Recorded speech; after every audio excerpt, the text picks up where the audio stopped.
생각이 너무 많으면 기회는 흘러갈 수밖에는 없어요. 그러니까 생각을 너무 많이 하지 마시고 이거다라고 결정이 되시면 주저하지 마시고 꼭 좀 잡아서 좀 좋은 소식 주셨으면 좋겠습니다. 안녕하십니까. 안녕하세요. 용장군입니다. 오늘 저희가 2024년 갑진년에 하반기에 네. 또 우리 62세 토끼띠분들 운세 알아볼 건데요.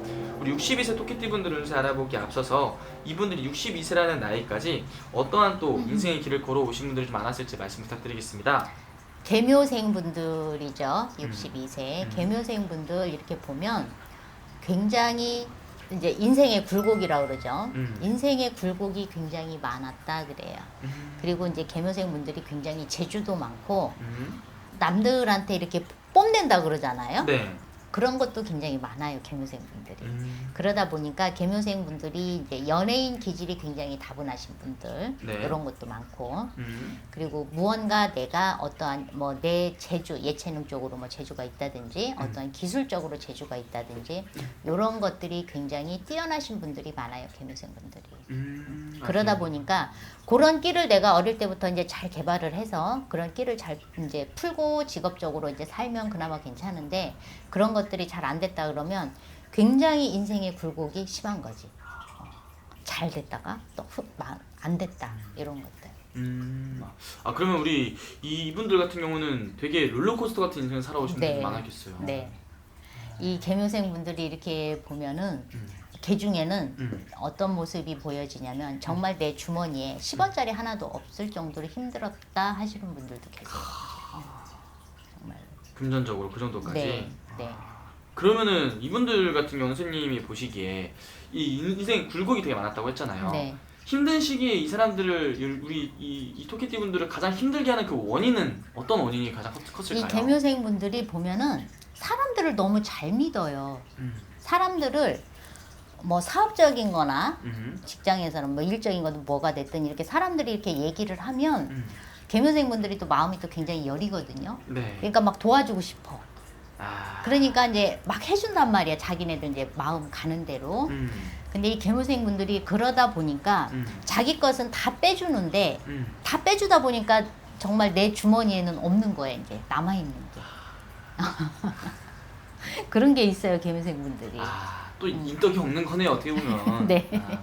그러니까 계묘생 분들이 내 것은 오롯이 다 이제 젊었을 때 내 것은 오롯이 이제 다 내줬는데 이 계묘생 분들이 이제 50줄 넘어가면서 조금 안정적으로 이제 가시는 분들도 많이 보여지거든요. 그러니까 30대, 40대, 30대까지 잘 나갔다가 30대 후반, 40대 이때 굉장히 이제 힘든 시기를 겪고 50줄 넘었으면서 이제 조금씩 하나하나 이제 정리가 돼 가서 지금은 이제 60이 넘었는데 내가 젊었을 때 준 거를 이제 회수를 해야 되는 시기인 거지. 내가 그동안에 도와줬던 사람들, 뭐 친구가 됐든 지인이 됐든 도와주고 금전적으로 힘이 들었든 뭐 이런 부분에서 내가 이제 보상을 받는 시기가 이 계묘생 분들이 이제 말년운이거든요. 근데 아직까지는 그런 것들이 조금 주춤주춤해요. 아직까지는.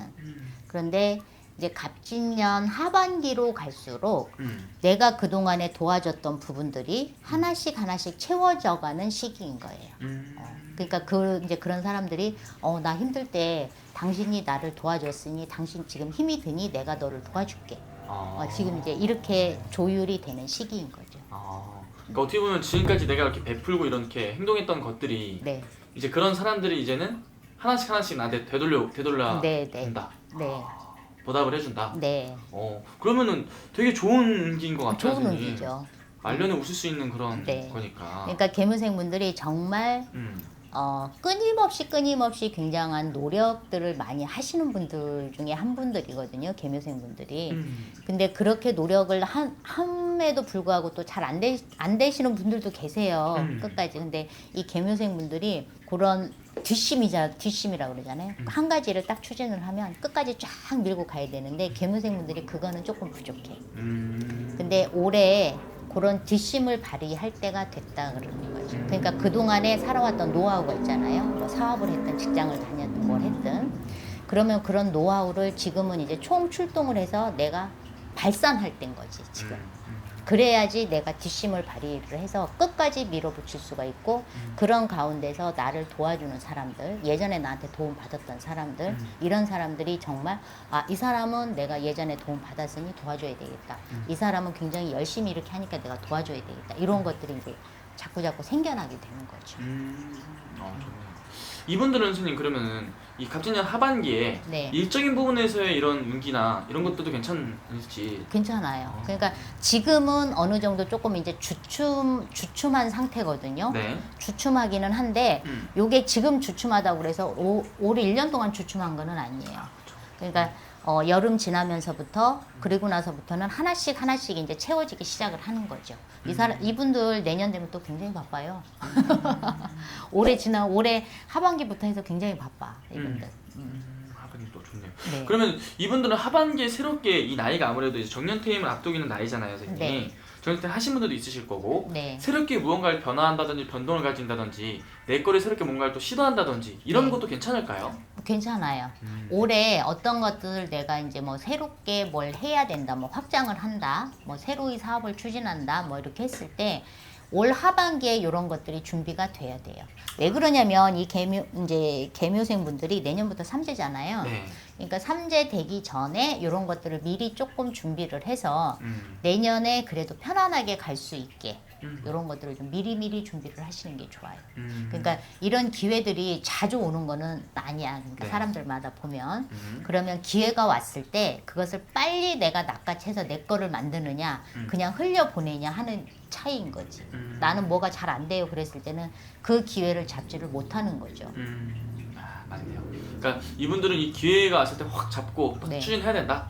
네. 그 말씀이잖아요. 네, 좋습니다.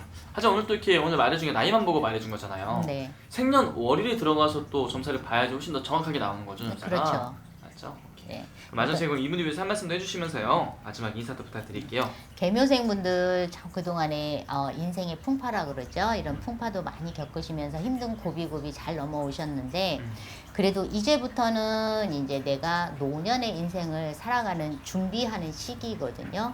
이 노년을 내가 어떻게 좀 편안하게 보내느냐 하는 것은 앞으로 2년, 3년이 최대 고비입니다. 요 2, 3년 동안 내가 착실히 준비를 하면 70 넘어서 내가 그래도 편안하게 노년을 보낼 거고 생각이 너무 많으면 기회는 흘러갈 수밖에는 없어요. 그러니까 생각을 너무 많이 하지 마시고 이거다라고 결정이 되시면 주저하지 마시고 꼭 좀 잡아서 좀 좋은 소식 주셨으면 좋겠습니다.